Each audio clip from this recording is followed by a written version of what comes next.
Hello, welcome to the All or Nothing podcast. Our official sponsors are KR Couriers and Transport Limited. This is a Northwest based courier company delivering all across the UK. They can assist in home moves and removals to large, heavy and bulky items, collections and drop-offs. Fast, safe and reliable deliveries. Please get in touch for a free quote. You'll find all the information within the description. Thank you.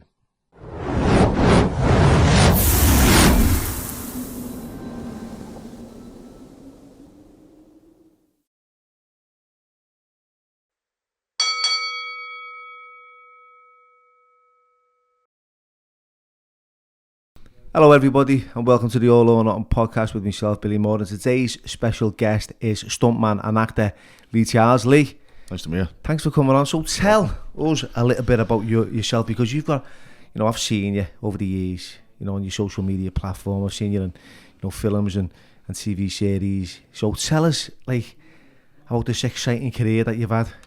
Yeah, for me, it all started off doing martial arts when I was a kid. And I sort of excelled into the martial arts, and then around about 2005 I went over to Hollywood, and when I was over there, I was just going on holiday. When I was over there, Benny the Jet has got a place over there, a gym to train at, and he was one of my heroes growing up, and watching him in films with Jackie Chan and stuff, and read about him all the time in all the martial art magazines. And I just thought, I just want to go to his facility and to be able to train with him, and to be able to train his facility and take some pictures and stuff. So I arrived in LA, phoned up his gym, and the next day I was there. But it didn't take me bag. I didn't want to be that person. It was weird because when I phoned them, they were like, yeah, just come down, come do some training. And the girl I was with at the time, she's like, well, take your stuff. And I was like, I don't want to be that guy. Yeah. That just turns up with his bag. I'd rather meet everyone first and stuff. And I got there and I started speaking to the guy on reception. A guy who's a friend of mine now, Cody, and he sort of interviewed me, if you like. It felt like an interview process when obviously he was getting to know me and speak to me and stuff. And he's like, yeah. He goes, well, have you got your gear? And I was like, no. And he goes, okay. So they took me out back, let me pick some kit from the shop. They had the shop on the gym. So pick some kit out, come in, give me some gloves, and I just took myself off into the bag room, and I was made up. I was like in Benny the Jet's gym, and I was kicking and punching and stuff. And then there was a knock on the window. It was like a conservatory. It was like built like this, yeah. And it was just a bag room, and there was a knock on the window, and it was this lady. And I opened the window, and she's like, "I am Benny's wife, Sarah. Nice to meet you. I believe you travelled all the way from Liverpool, England, to come and see us." And I was like, yeah. So, and then she sort of interviewed me. It was weird. It was a weird process. And then I was like, and then she left me. She's like, oh, lovely to meet you. And then I just went back to kicking the bag, and I was like, oh, this is great. I've got misses the time, taking pictures on the camera and stuff. And then she knocked again on the window, and she said, Benny's on his way back. He wants to meet you.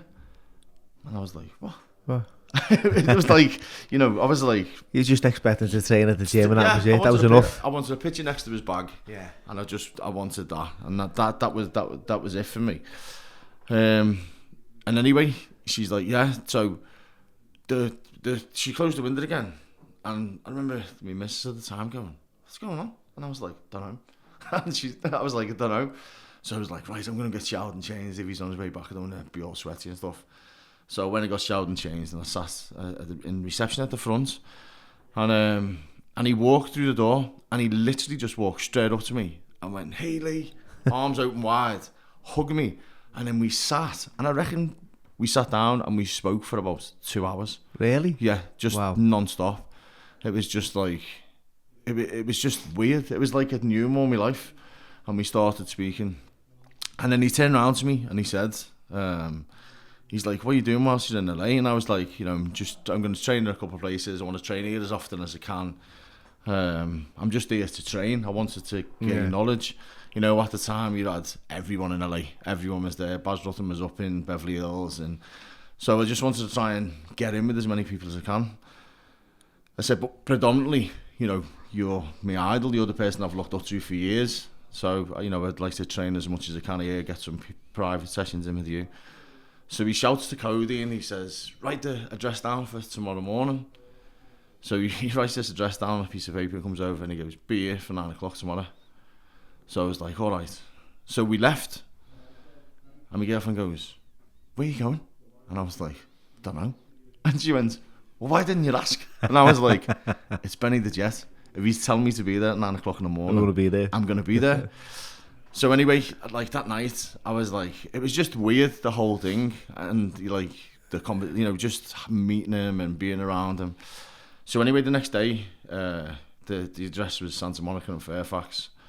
And it was the Lee Strasberg acting, school. Yeah. And I went in and he come and met me in reception and he took me through, and then I just started learning to do stunts and acting with Benny on this course.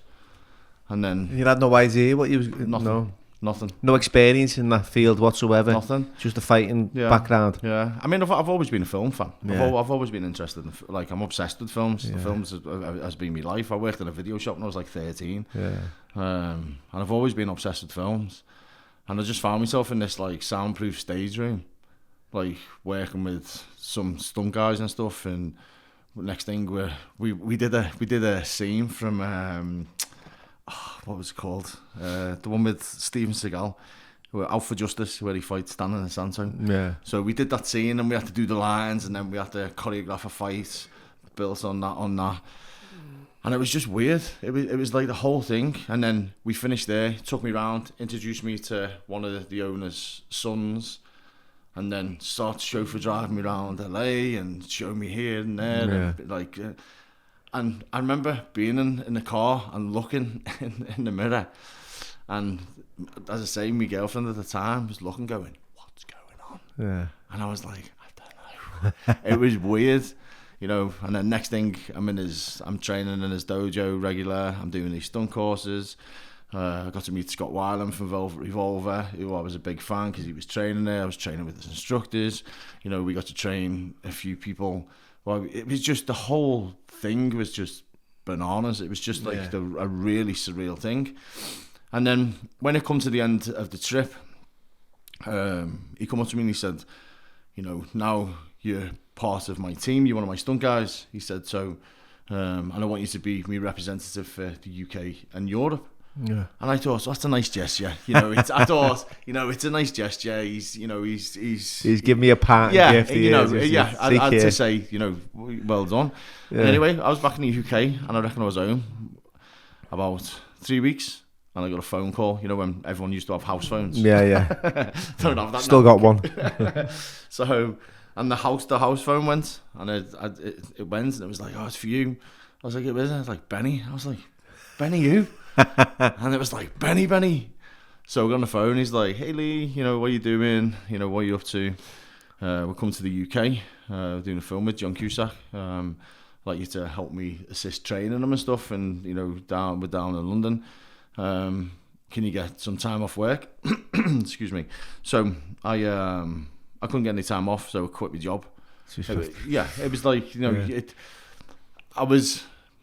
it's one thing to meet your idol. Yeah. It's another thing for your idol to then lay a path out in front of you. Yeah. And I thought, there's got to be a reason this has happened. Yeah. The whole time I was there was surreal enough, but to be given this opportunity. And anyway, I went to London. I trained with John Cusack for a bit. It was on a film called 1408. Did some bits there.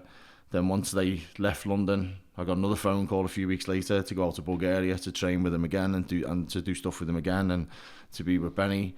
And then I went out to Bulgaria, and then they got me doing little bits on the stunt side and choreographing. And then it was my birthday, so they give me the fight to choreograph, to help choreograph on the fight. And it was the whole thing was just surreal. So my like sort of entry into that film world was from a guy that I'd idolised like my whole life. Yeah. From when I was like growing up, Bruce Lee was for me. He was like, obviously, he was the man that started everything for me. But my dad was from a martial arts background. He was friends with Terry O'Neill and Dennis Martin and them guys. And but Benny was my dad's hero. Yeah. Benny was like the man for my dad. So being around that, and then to build this friendship and have this opportunity, and like even when I was coming home, my dad's like, "What?" And I was like, honestly, this is what's happened. And then I remember I had the opportunity when we were in London with 1408. I drove Benny. I got him driven up to the Whittle. Yeah. And then I took him to my mum and dad's house. And my dad's quite poorly. I remember my dad sitting there, like, just completely shell-shocked. Like, what? Benny the Jet's in my house. And he was like, I can't believe my son's brought, like, my hero to my home, you know, in Rock Ferry, and it was just bizarre. And then we went out for food, and so it was down to Benny. I mean, I had a gap of a few years in between, and then you sort of like, it's a long process. Like, yeah, it is a yeah. And I think the film, working in film, can either break you as a person, or it makes you stronger, it makes you resilient. I think for me, having the background that I've come from the martial arts and the fighting and stuff that I did, as you know yourself, once you get sort of them traits into you, it sort of makes you a little bit more resilient to be able to, you know, I found it hard, people saying no to me. Yeah. It wasn't even the when you went for casting. Yeah, it wasn't even the saying no. It was the not getting in touch with you. Yeah, like nothing, no feedback, nothing. Yeah, because that's what it's it's a dog eat dog world, isn't it? Yeah, you know as well as me that like if you go for a casting, and they'll say and then you don't hear nothing. Not even an acknowledgement, is it? Not acknowledgements that you were there. And you've travelled from fucking wherever you've travelled from to, like, say, London. Yeah. Which is most of the times where the big 5 minutes audition. For the bigger gigs, aren't they? Yeah. You know so I found it hard. I found it hard going. Disheartening as well, yeah. But, and then, like, and then not knowing, I think it was like, what's going on? Why isn't anyone getting in touch with me? You know, or not giving me any feedback, or, you know, at least if you went for a job interview, you get the feedback. Get the feedback, but with this, it was nothing. And it took me a long time to sort of understand that process and know that, because I wasn't from that world. I never thought I'd see myself going into that world. I'd always obviously dreamed it as a kid. I want to be Bruce Lee, or I want to be Jackie Chan, or I want to be Jean-Claude Van Damme.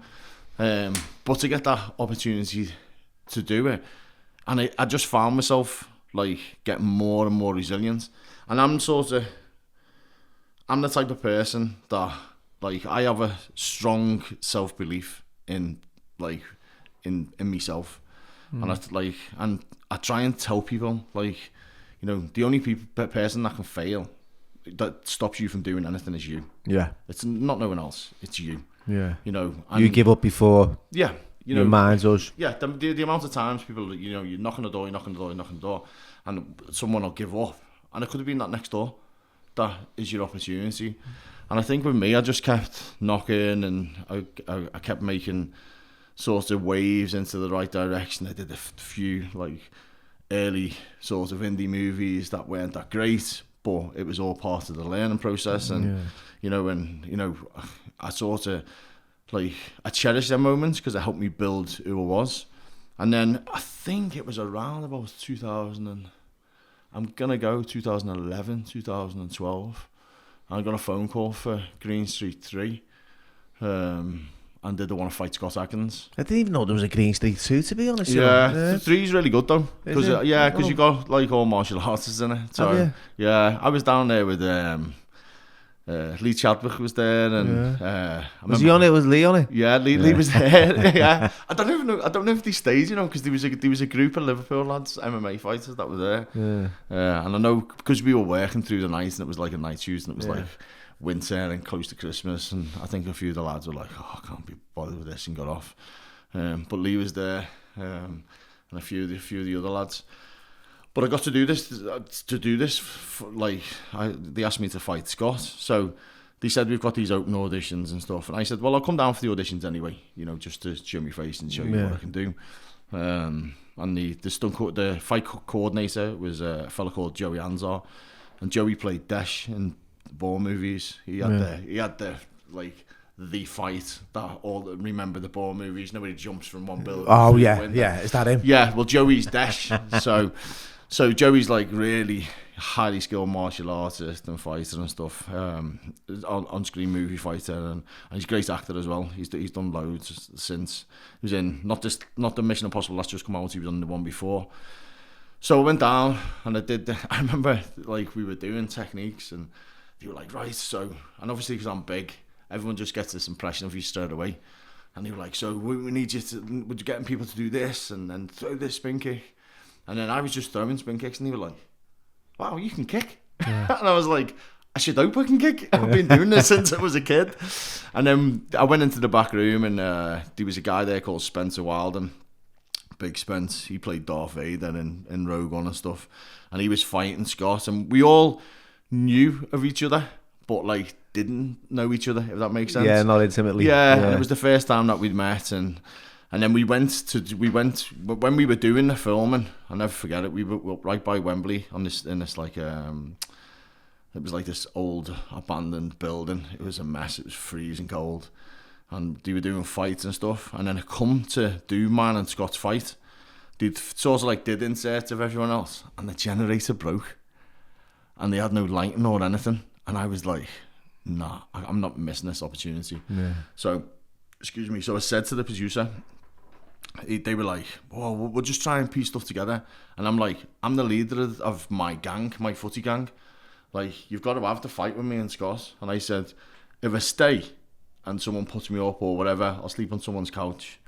I said, and then you don't have to pay me tomorrow. I just want to get the scene done. Yeah.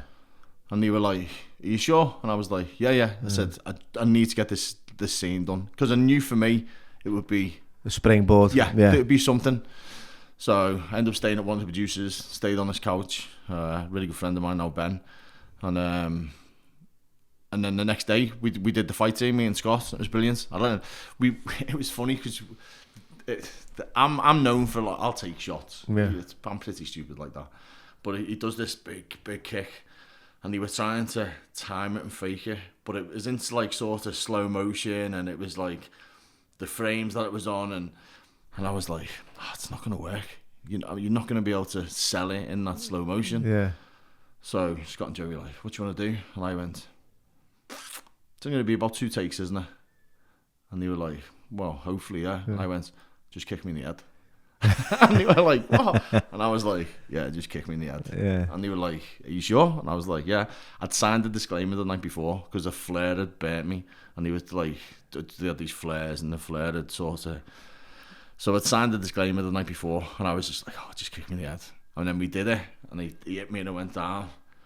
And then I remember at the end after we did the fight, and then there was another scene where he did the stamp. And I remember at the end of the fight, and Scott said to me, he went, it's people like you that make me look great.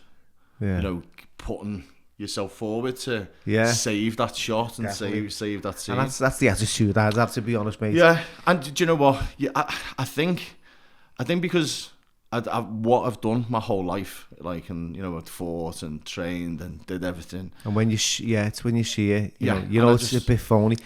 And I can identify briefly on that, right? I remember Joe Cole being in the ring, right? We were in the Philippines. It was the last scene. It was the fight scene. And I kept going up to Joe and said, Joe, stop throwing punches like that, mate. You need to throw them straight on. Bam, bam, 1, 2, 1, 2. Don't have it like it's tapping on the side of his head. It's not looking. And because I was watching it, you know, like, because I had the cameraman going, what do you think of this, Bill? And I was like, mate, that looks fucking... You know, even if the DOP was in the ring and he was going round and it was like a long fucking edge, the punches didn't seem like they were having any kind of impact. It looked a bit...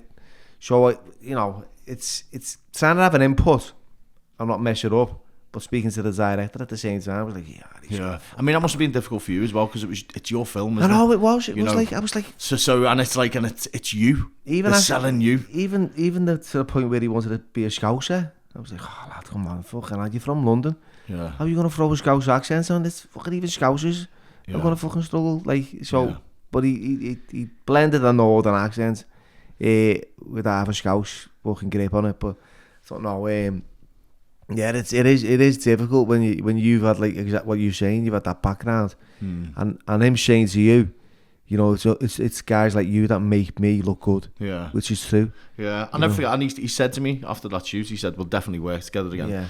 And obviously, I've done like 6 movies with Scott now. Yeah. You know, I've gone, and each time we've done a film, my role's been significantly bigger. The last one I did was one shot, and I was like the sort of co-main bad guy with Jess Loudon, the ex-UFC fighter. So you sort of, you know, it's. I think the industry is just building that trust as well, you know, and when people know your capabilities of what you work with, and you know that they're safe, and they know that they know that they're never going to be in any danger of hurting you or hurting themselves. I think that, you know, having that trust, and once you build up that rapport. But I was a massive fan of Scott before. Even like I say, I'm a proper nerd. I'm a proper film nerd. I'm a proper geek. So getting that opportunity to do that, because it's Boyka, you know, like, you know, you're watching them. But I think the second Undisputed movie that come out, Boyka, was the first sort of proper martial art movie since like Bloodsport. Yeah. So, you know, they had that same feeling. So getting to work with him was amazing. And obviously, from then on, it was sort of like, the ball started to roll. And obviously, I'd made an impression on producers, and the director that was there had made an impression on him, and obviously Scott. And then I just started getting bits of phone calls for bits of work, and starting to do a bit more. And like I said before, you know, it's that industry's hard, you know, and you make some sacrifice, and there's things that people don't see what you do to make it happen. You exactly, know? yeah. You know, you go skint because everyone thinks it's you're loads of money, and it's not like that. You know, unless you're like, you know, making regular like films and doing regular things and stuff like that, you know, you have a steady income. You know, it's not, everyone thinks it's Hollywood and they see it, and you know, I remember being back on the wheel and everyone used to be like, "Oh, you're back home," and I'd be like, back from where? And they were like, "Oh, you in the States now, aren't you?" I was like, "No, everything gets made here." So but yeah, I mean, the journey I've been on, you know, over the last few years, especially, I've been pinching myself, you know. Because you've been in, I've seen you like on your social media. You've been in some like high-end movies recently, haven't you? Like, yeah, you know, big shows, Expendables, and you know, Gladiator and things like that. Yeah, you know, that I think. When I did Gangs, you know, with Joe, with Joe Cole. That's the first time I saw you. I watched that and I thought, what a fucking fight scene that was. Yeah. Like, you were just getting thrown. It was like that. I mean, that actor you were fighting, he was amazing. He was incredible. I enjoyed his character, but that fight scene was like, fucking hell, you were. Yeah. I think it was just. I mean, at the time, it come out when COVID, when we had the whole pandemic. Yeah. So I think the downside to that was we didn't get to promote the show as much as it did for the second series. Yeah. But at the same time, everybody was just sitting in watching stuff, so people got to see it. I was on the set of Gangs of London. Oh, was you? Yeah, at one point I went up to London for a weekend convention, and you know, me and Joe met up for a few days, and he invited me on the set. And I met the Asian girl. Right, yeah. I think it was a scene where they were down in like a car park. Oh, right, okay. I had no idea what it was about. Yeah. And just, you know, when someone could say, "Oh yeah, it's called the Gangs of London Belt," that man, just sit there, put the headphones on, have a little listen, have a little look at this camera, and you think it's going nowhere, and then next thing it's on the fucking TV, and you think, wow, and I enjoyed every fucking episode of that. I haven't seen the series 2 yet. But yeah, I like Black Mirror, being on the set of that and the set of Rambo, and it's like that world, right? And I know how it must feel for you, you know, when they go, right, Lee, we need you in Morocco, boom, you're on a flight, you're there, you're visiting these different countries and cultures, and you're meeting these people, and it's like, wow, you know, and people who remember you and see you and worked with you before, and that is like, I understand why you pinch yourself. Yeah, you know. Yeah, I mean, Stallone is my hero. Got tattooed on me. Yeah. You know, I've got in 2000. I won the world title in 2010, And then the next, I won it on a Friday night. I fought for it late Friday night. And then the next day, I went to watch Expendables in Killarney, in Ireland, in a little old cinema. You know, like they were like the old ones that we used to have here. You know, the red velvet and little popcorn machine. And I remember going to watch it, and it was the first time all my heroes were being together. Stallones, you know, Schwarzenegger, Lundgren, you know, and I was like, wow, this is amazing. You know, it was amazing. And I got a tattoo on my side, and that was like 2010, 2011. So to be on set, and I knew one of the producers, and he introduced me to Stallone's right hand man, who's a Scouser. Yeah, Kevin King. Kevin, yeah. I know Kevin well. Yeah. So he introduced me to Kevin, and Kevin's like, "What's you got that tattoo for?" Do you know what I mean? Why have you got him on you? And I was like, just growing up. I said, you know, there was him, there was Arnie, there was Bruce Lee, there was Jackie Chan, that had like this profound impact on my life. Yeah. You know, in every magazine I read or every film I grew up with, you know, I used to share the moments with me dad and me mum sitting there watching Predator and Commando, and, you know, you watch Demolition Man or Rocky or Rambo. Judge Dredd. Yeah. On the list to go to Zenbridge in it with him. Yeah, so... But you know, the funny thing is, I do these workshops with these young kids, and when I talk about my experience, and I mention, like, having the opportunity to work with Stallone, I think, who's he? You know what I mean? It's like, it's a different generation, isn't it? Yeah, it is. But to do the things that I'm doing, I do, and I never take it for granted. You know, and I never take it for granted. You know, and I'm there all the time, and I'm at the other end of the spectrum now compared to the young lads that are coming through. And the stuff that you do and you see, and the people that you meet and you end up working with and you become friends with. You know, I did a film last year in Malta with Frank Grillo. I love Frank. Yeah. I think Frank's like Kingdom. Kingdom for me was like one of the best TV series I haven't seen watched. Is that with Joe Cole's younger brother as well, isn't it? I'm not. I can't remember. You know, sure it's the MMA series. It is.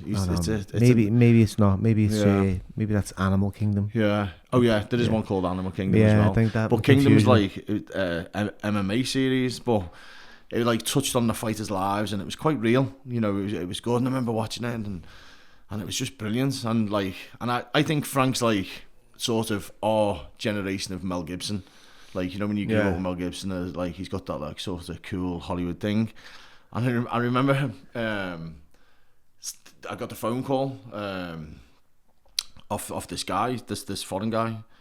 And I thought it was a prank call at first. I was like, why is he phoning me like straight direct? And he's like, oh, you know, I'm so-and-so, and we've got this film, we want to make this film, and you know, we want you to come on board and want you to play this character. And I was like, okay. And he's like, yeah, Frank Grillo's in it, Ronan Mitra in it, Robert Patrick, the T-1000's in it.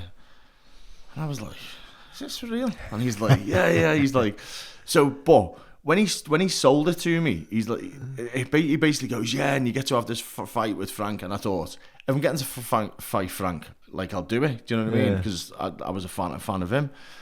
So I was like, yeah. I was like, no problem. So he's like, okay, great, we'll lock you in, we'll do this. So I didn't think nothing of it. So he sends me the script, like, and I thought, well, I've only got a fight. So what do we need to read the script for? Yeah. Do you know what I mean? I've got a fight team with him, it's in this bar. And then I was on my way up to Scotland to do Backgale. I was filming on Backgale, and I was on the train, and my ticket come through, and I was like, and I looked at the dates, and I was like, why am I there for 7 weeks if I've only got one fight? Yeah. And I thought, I better read the script. So I sat on the train on the way up, and I was like, right. So I was like, okay, there's my character. And there I am again. And there I am again. And there I am again. And I think I ended up having like 5 fights in this movie, where like the sort of, it's my first hero role, if you like. Yeah. And I remember reading that, and I was like, oh shit. I was like, I'll have to read the script properly now, you know what I mean? And then I remember, like, my mum and my dad are my biggest fans, you know, as they would be. I remember phoning my mum, like, and saying, you know, that film with Frank? She's like, yeah. I was like, I'm away for like 7 weeks. She's like, really? And I was like, yeah, I was away. So that going over to Malta, but getting to work with him, you know, work with Frank. Me and Frank are really good friends now. Yeah. That must be amazing, that though, to just like get the call and the 7 weeks away. Yeah, I know you're working, but at the same time, you're working with people you enjoy. Yeah, I mean, the first time I went, it was hard. Yeah. Like, it's hard. I I didn't realise I had a little bit of like OCD, like to the way I am. You probably see from the way I train and like I have to have routine, like and I'm specific to that routine. And I remember the first time I went away, and like you're by yourself, and when you're filming, it's great, but when you're by yourself, you're just by yourself. Yeah. So you sort of like, so it was like, right, I need to find a boxing gym. So I found a boxing gym over there with Scotty Dixon, ex-world boxing champion. Befriended Scotty. So I had my routine, and I didn't break that routine. It was like, got up at the same time, trained at the same time, breakfast at the same time, went to this shop at the same time. Excuse me. And it was only after a couple of weeks, and I thought, I think I've got a little bit of a problem here. Only at the same three places. Once I got comfortable, it's like once I find my comfort and my thing, I just lock into that routine and stay with that routine. That's the same, lad. I'm the same. I go away and I do the same thing. I've just done it recently, and I go to the same cake shop every fucking night. I have the same thing. I have the same tea. I do. Everything's got to be routine. Yeah. Find a gym. Because that sets me up for the day. You know, if I don't have the gym, I start feeling a little bit shit about myself. And I was with my cousin. He was like, "Oh, you're always here. You always do this one." You know what I mean? Yeah. Because I felt comfortable. Yeah. Like you said, you know what I mean? I think once you get, like, I think that's what's wrong with people now. Yeah. They don't have like a structure. They don't have a routine. They don't have something to follow. And everything's bitty. I mean, you only have to look at like social media and like TikTok, 30-second videos, and there's no longevity in anything. No. Anything that you watch, everything is like fast gone. It's like that with podcasts now. It's like, you know, you be to get the audience to sit down and watch a story. Oh, yeah. I mean, you love clips, boom, boom, boom. Yeah. You know what I mean? Yeah. It's like I think this is. You've got your hardcore. Yeah, there is a thing. I watch them all the time. Yeah. I listen to them all the time. Watch them all the time because I find I like to be around people who are fascinating and have a story and like have to, because you learn. Yeah. I think like Benny always used to say to me, knowledge is power. Yeah. And the more like you're around people who sort of inspire and you can take bits from and like learn, and whether that's negative bits or positive bits, it doesn't matter. Like everyone has a story, and to be able to get like and learn something from someone, you know, whether it's learning from someone's mistakes or whether it's learning from someone's like achievements and goals and how they got there, everything's important. And I think now, like you were saying, because everything's short, no one's mindset is trained into to sit and to listen and absorb, and to focus and absorb. Yeah, it's like you're watching one thing and boom, it's on to the next. And it's personally, I'm not really, I don't really like. I'm not from that generation. Yeah, where it's like everything's quick. Yeah. You know what I mean? We grew up without phones. We grew up without that kind of technology. You know, now the kids are like, they believe in what they see. Yeah. You know, and then they're doing all the things. It's just a bit. Yeah. But you don't have to look at at TV as well and stuff that they put on there for people to watch now. Like when we were kids, there was talent shows, so everybody that went on TV had to have something about them. Yeah. Whether it was a talent, whether they were a comedian, whether they were a magician, whether they could do trapeze things, whatever. Whereas now you're getting a bunch of people that have never met each other and getting married, and then watching like the whole breakdown. Love Island shite and you know, it's like reality you don't. Bollocks. It's like now you don't have to have a talent. Yeah. You just have to have a pretty face or, you know, be a good looking guy. Yeah. You know what I mean? And I think that's sort of like has come into that mold with like the short term thing as well. You know, with like watching stuff.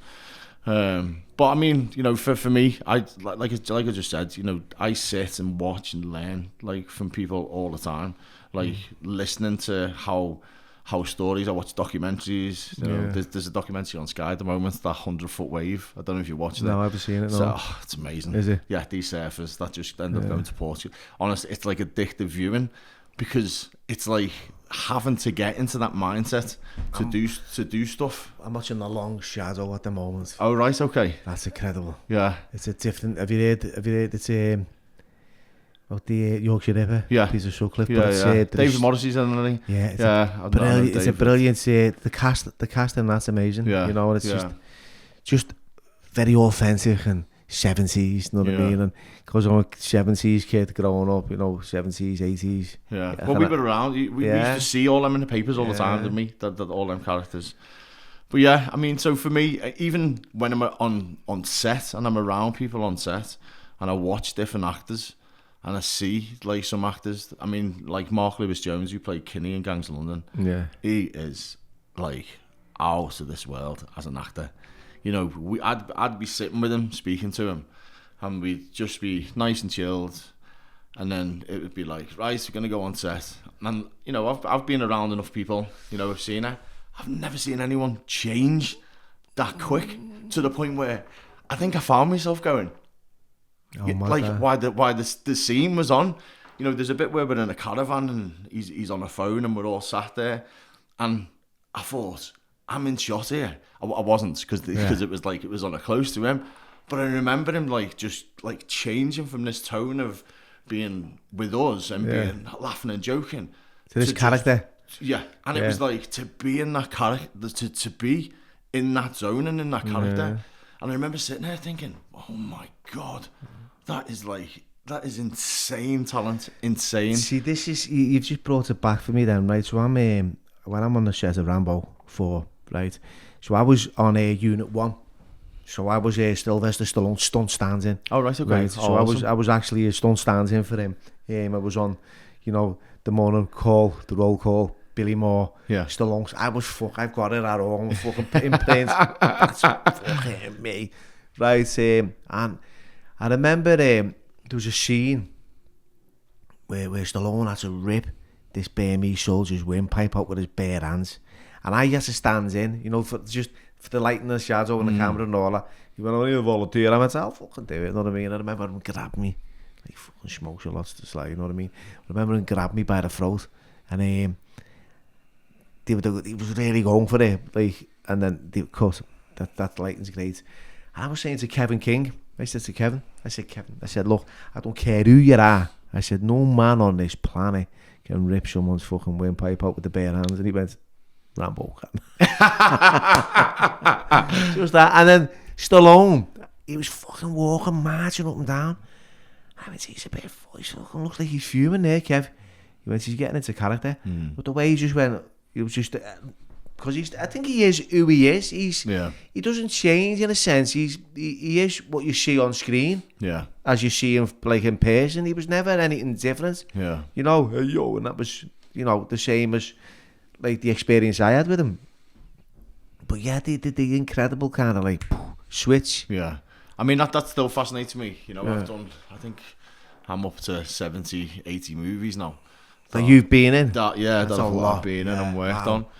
And I sit there and there's some people, I mean, I still get in awe of everyone. The geek in me just comes out, and trying to sit there, keep me shit together sometimes.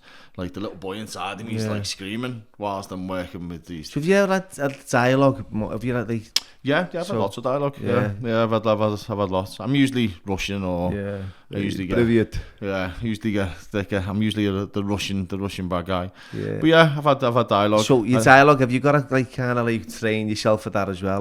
Yeah, that's hard. Yeah, that is hard. You got to learn the language, or a few words at the very least. Yeah, I think the hardest thing was trying to learn, not coming from that type of background, and learn the lines and then how to process the lines and put it together.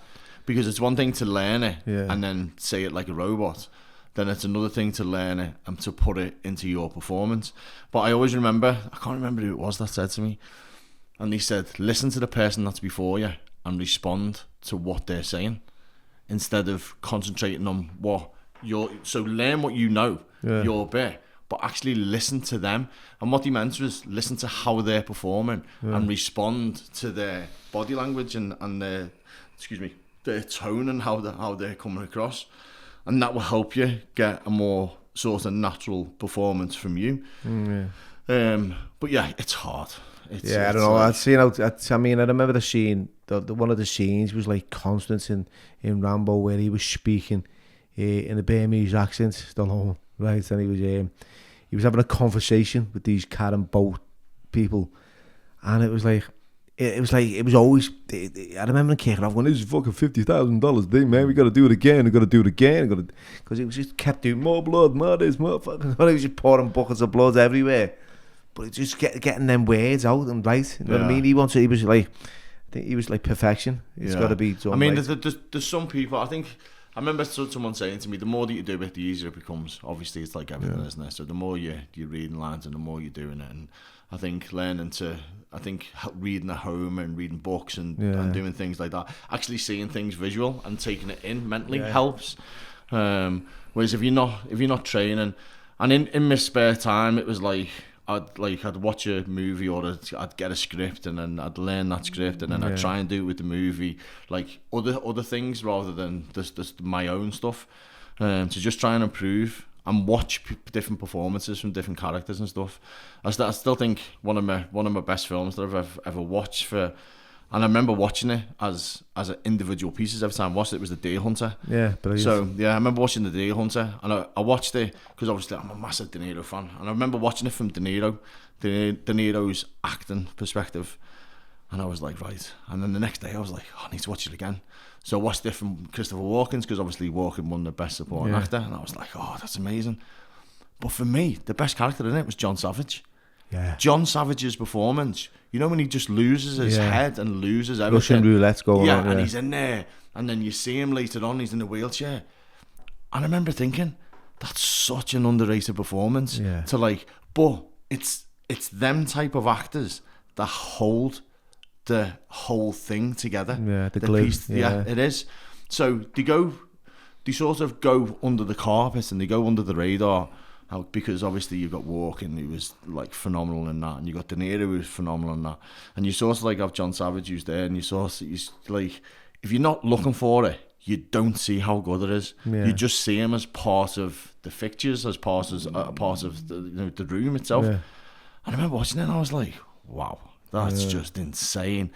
And I always find that there's a lot of like character actors that are like that hold the pieces of the jigsaw together. Like, you'll have your big actors around who will come in and steal the scene and everything else, but then you have these other actors that come in and do bits that without them it wouldn't feel the same. It wouldn't be the same. So I think definitely ruined film for me. Yeah, because I don't watch things the same no more. But in terms of like trying to learn stuff and figure out different things, and my perspective on stuff is the same. But I do that when I watch action films as well. Yeah. You know, seeing action films, and like there's bits that I see and I'm like, they could have done that, or they could have, you could have done that a bit better, difference. You know, you start being a bit of a critic. Yeah, but I am and I'm not. So I think there's a lot of films that sort of get flung in front of everyone that aren't as great as what everyone thinks. That makes sense. I've seen a few like that. You know what I mean? I troll through movie sites looking for like a decent film to watch and sit down. I'm like that. I love good movies, and there's some great movies out there that I've seen recently, and there's some really poor ones, because there's loads. Yeah, there's too many movies. I think a lot of the, I like independent movies, so I like the ones that go under the radar a little bit. I was quite fortunate enough to be in one with Scott Adkins. Thought Avengement was brilliant. It was like so underrated. I'll have to watch a few of these when I get back now. Yeah, Avengement's brilliant. You know, you got Craig Fairbrass is in it, Nick Moran's in it, like the cast, Leo Gregory, you got Tommy Tagg who's in it. The cast is brilliant. It's a really good cast, and obviously Scott, and it's just got that old school sort of gangstery feeling. Yeah. And it's just done well. You know, it's a decent story, and everyone that's watched it's gone, oh wow, that's a really, the action in it is amazing. We were up for a stunt Oscar, a tourist award for the fight scene at the end, in the bar. And if people actually knew how long it took, because you watch it and you go, wow, that's like impressive. It's more impressive when you know how long it took and how they managed to get everything in the time that we did it. You know, it was just to be a part of them things. But there's a lot of films like that. You know, there's a lot of rubbish. I'll tell you what I watched years ago. On Back. Yeah. Incredible. Yeah. The fight scene, Tony Jaa, just thought he was just out of this world. And then there was another one called Chocolate. Yeah, and Chocolate was good as well. Yeah. Brilliant. Yeah. And then there was The Raid. Yeah, the Raid 1, the Raid. Yeah, brilliant. Yeah. I think the likes of them films like changed the genre, didn't they? They changed the martial arts genre from being what we grew up with to something that was like super intense, like super ultra violent. You know, Tony Jaa doing mad crazy stunts. You know, the stuntman getting kicked in the head for real with you know with helmets on and getting knocked out. And yeah, they just raised the bar. They sort of like raised the bar from the Hong Kong type stunts, and to have that sort of American influence and just like created their own genre of film. There's one on Netflix at the moment called Ballerina, which is really good. Is it? Yeah, I think it's Korean. Yeah, that's a really I'll have a little nose at that one then. Yeah, it's good. It's a good movie. So you've had a really colourful career. You've obviously enjoy it. How about injuries? Have you suffered any over the years? Because that's the wear and tear. You know, that's the consequences of being a stuntman. You know, how have you got about? Have you? Yeah. I mean, over the years, like with different things, ACL, I've had torn adductors. I've had serious injuries that I've choose to ignore and sort of get treatment on and hope that they go away. I dislocated my knee before I worked on the Flash. That's the fucking worst. So I did my knee on the Saturday, started on the Flash on the Monday. So, and I was like, so I had it strapped up and I had painkillers, and I literally did the walking lunge. My knee just went popped out, and then I was like, why? But you know, it's age. I think as you get older, I wish I knew what I knew now, and I wasn't as ignorant. You know, when I was younger. I was saying that this morning in the hospital when I went to see the doctor about my knee. Yeah, I had an X-ray and everything on it because it was like, and I was thinking, wish I knew now what it. Yeah, you know, just in hindsight, like you said, in hindsight, like you look back when you're younger, and because your body's producing all the stuff that it wants to produce, you get over injuries quicker, so you don't think. I mean, I remember going out. We used to go out of a weekend from Wednesday to Sunday and still play 2 footy matches at the course of the weekend, and not even feel hungover. The thought of having a drink now makes me gives me anxiety. So I don't really drink.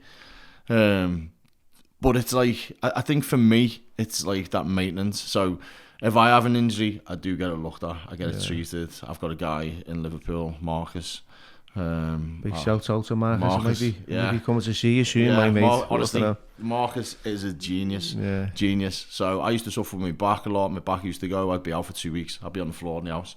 He fixed me. So I did a film, Never Back Down.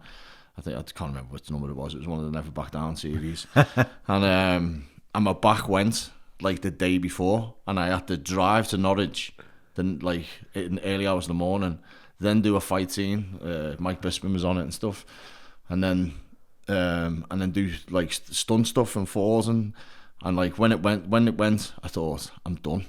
So I phoned Marcus up, and I said to him, I was like, you know, can you do me a favour? Can you get me in? My mum come and pick me up. It took me 20 minutes to walk into his place, and I've never felt pain like it, like in terms of like him moving stuff and doing everything. But the next day I drove to Norwich, I did all my stunts, and I was fine. And I was like, wow, you know. But I think, like I was saying before, you've just gotta look after yourself. You've got to be more responsible. You know, it's like, even though I train like I do, if I have a day where I feel like I need to rest, I rest. Whereas maybe years ago I wouldn't have. You know, I go to bed every night between 8:30 and 9 o'clock every night without fail. I'm up at 3:30, 4:45 in the morning. I train at 5. I do my first training session at 5 o'clock. I get in the bags, do all my bags, sauna, ice bath, go home, have my breakfast, go back, do my weight training. I just try and manage things a little bit better. It's sharing. I've started getting into a routine for the past 6-7 weeks now where I'm up early, so I'm up at 5, I'm in the gym for 6 and 10, and I'm back home for the school run. Yeah. You know, then I have me, you know, I'll have me protein and low carbs, and I'll go for it, but I still eat shit like before. Yeah, I fast. Yeah. Yeah. I when I was over in Malta recently. Yeah. And we would finish on set and we wouldn't get back till like 9. So by the time you'd showered and stuff, it was like 9:45, and I was eating for the sake of eating. Yeah. If that makes sense. Yeah, I've done that. And then still I'd get up in the morning and I'd like try and train before it, and I just felt like shit. I just didn't feel the same. So I thought, you know what, I'm going to try something here. I've done the fasting myself. Yeah, so after 3 o'clock, I stopped eating. Well, when I say stopped eating, I used to have peanut butter and 1 rice cake when I got in, just and a protein shake. Yeah. And I did that, and I swear to God, within a week and a half, the lads who I was working with were like, "You've leaned up." Yeah, like massively leaned up. I reckon. I mean, obviously I was in the heat, but I must have done about 7 kilo straight off. Yeah, just straight there. My energy was brilliant. It was through the roof. So I do that at home now. Yeah. I do 2 weeks on, and then I'll do 4 days off. I've done that. I was fasting for quite some time, and it was like, I think it was a 16-8 or something. Yeah. And I'd have, you know, I was dropping like about 2 kilo a week, or a couple of pounds, sorry, you know, about a pound, £2 a week, every week. You know what I mean? So I went down from a certain weight, but I did enjoy it. But at first, you know, your hunger. Yeah. You know, but then you get over that. Yeah. Your stomach stinks a little bit, doesn't it? Yeah. I think it's dehydration as well. Yeah. I don't think we consume water enough. Oh, mate, I've never drank so much water in my life. I drink liters of it. Honestly. But if you drink your water, then it'll stop you being hungry as well. Because sick of pissing. Yeah, that dehydration thing. But in terms of injuries, I've had everything. So dislocated knees, ACL, I tore my abdomen, I've torn my adductor. I broke my leg. I did my ankle recently. Literally before a massive audition. Yeah. So I got a phone call for an audition. I went the next morning because I was going to do a jiu-jitsu competition, and I was training with this lad, and I basically took him down every opportunity I could, and I felt great. I was like, yeah, this is brilliant. And then I thought, should I go off my back, you know, instead of standing up? And this lad's 21 stone who I was wrestling with, and I thought, I'll go off my back on this one, and I never. And then I tried to hip throw him, and I never lifted my leg, and I rolled him over my ankle, and the noise was horrific. And I remember just thinking, that's it, this opportunity's like gone and died. So that was like a little bit of neglect on my behalf. But I just strapped it up, did the audition. It went again when I did the audition, but I'd done enough to get through the audition. They'd seen what they wanted me for and that. But yeah, I mean, you know, I think it's like with any other job, isn't it? You know, I think with a job like that, there's always risks with everything. I still want to fight. Yeah, my mind still wants to fight. Still think you're young, though. Honestly, I do. I get in, I'm like, I hit the bag, and I'm like, and I think, oh, I do. I do get to the stage, and I was thinking, see, Tom Cruise. What do you think of Tom Cruise? Because he does all his own stunts, doesn't he? Yeah. I mean, I've never worked with him, but I know a lot of lads that I've worked with him, and he just said he's phenomenal. Yeah, because I was watching him recently on the last Mission Impossible Part 1, and I was like, fuck. Yeah, he's phenomenal. I was thinking, does he do it? Because I know he fucking just flattens your times out of them planes at first. And I mean, some of the things that he and he does, what? He's nearly 60? Yeah, I think he is. Nearly 60, 60, yeah. But I think that, you know, I think when you... For me, it's like, you know, when you have like that life that he has, and that he's got, and he's obviously made a decision within himself, hasn't he? So you can either be the rock star lifestyle, or you can harness your energy into being the best at what you do. Yeah. And he's sort of like, he's the modern day Burt Reynolds, isn't he? Yeah. Burt Reynolds was the same, wasn't he? Burt Reynolds was a stuntman. He trained as a stuntman, and you know the stories about Burt when he was on set and stuff, and I love him. You know, but Tom Cruise, I think at the moment we don't appreciate how good he is, and the dedication that he puts towards his craft for everything.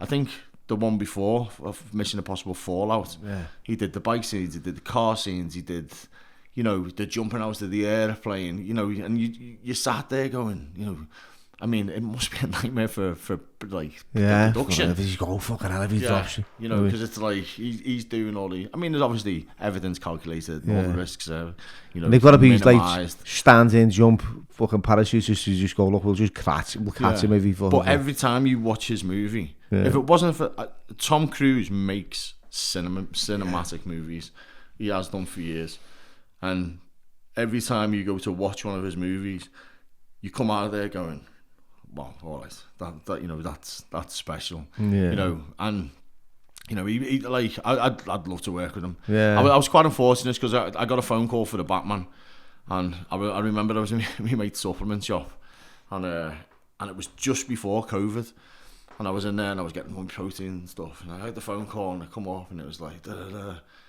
and I was like, the Batman, and like, yeah. So I got the phone call and I got off the phone. And he's like, have you just landed the Batman? I was like, yeah, I've just got the Batman. And he was like, oh, that's cool. And then within seconds, my phone went again. Yeah. And I was like, oh, yeah. And he was like, yeah. You know, we want to look at having you for Mission Impossible.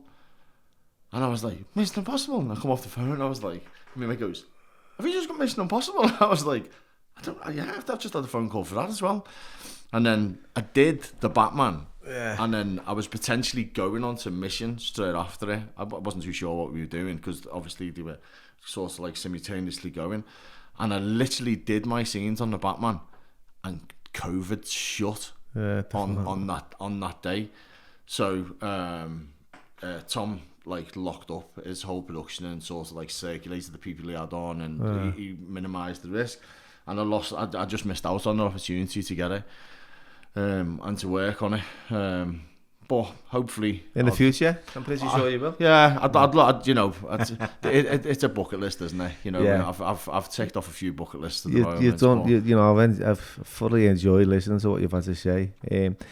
And as we come to the end of the podcast, we always ask Lee, right, be guest Lee, and I'm pretty sure you've lived a life. So, if you had a pearl of wisdom, or some kind of guidance to offer a young Lee Charles walking through the doors of life. Now, this is a big question because, like, you know, what would you say to yourself? What guidance would you give or advice? To myself. Yeah. I think it was. I think in the process of me doing this, I've hurt a few more people than needed to be through being a little bit selfish. Yeah. And I think it would have been to sort of have not done that, if that that makes sense. I mean, I think to get somewhere you have to be selfish. Yeah. But I think I've probably made a few choices and I've done a few things in my life that I wish I hadn't done. You know, and you know, there's been stages in my life where it hasn't been all rosy and things haven't been as great and glamorous as what everyone probably perceives and sees and stuff. And I've had downs. I had a breakdown. You know, I lost everything and everything come down. I let everything get on top of me. But I think it would have been to sort of have more time for the people that were around me than what I chose to do. Yeah. I mean, I've got where I've got because of what I've done. But I think in the process, I've probably hurt a little bit one too many people. Yeah. And I think that's been more down to ego than it has been to do with anything else. There's a lot of like amends that you feel you need to make. So I just think that there's, you know, if there's one regret that I've had, it's probably that. It's probably unnecessary of being either making decisions, even reflecting on like certain things, you know, making decisions that I wish I hadn't done to make people feel a certain way that I probably had at that time. I know, and mate, I'm a champion at that, mate. Yeah. And I remember making loads of mistakes and doing things you shouldn't do and going to places you shouldn't go and upsetting the wrong person, and especially like people who were like really investing a lot of time in me, and it was all about me, self-centeredness, and you know, it's. Someone said to me, "Look, Bill, that's why they put pencils. That's why they put rubbers on the end of pencils. You know, you can just rub that out and start again. Yeah. Don't live in the past. Don't beat yourself up too much. As long as you're true and your agenda is clear and your motive for what you're doing today is decent, then you can't go wrong. I don't think we would be who we would be today if it wasn't for the things that we've done in the past, though, as well. Yeah, exactly. So it's sort of like it's a sort of catch-22 situation, isn't it? Don't have, yeah. So it's sort of like I think in life everybody learns from the mistakes that they make. It's just that sometimes, like I would like to have gone, be a bit easier with this thing, or be a bit more clear. Stop letting your ego get in the way of doing it. So I think that'd probably be the main thing. That's the first thing that's sprung to mind. And with that, mate. Yeah. Thank you for having me. Thanks for coming on. Much appreciated. Thank you.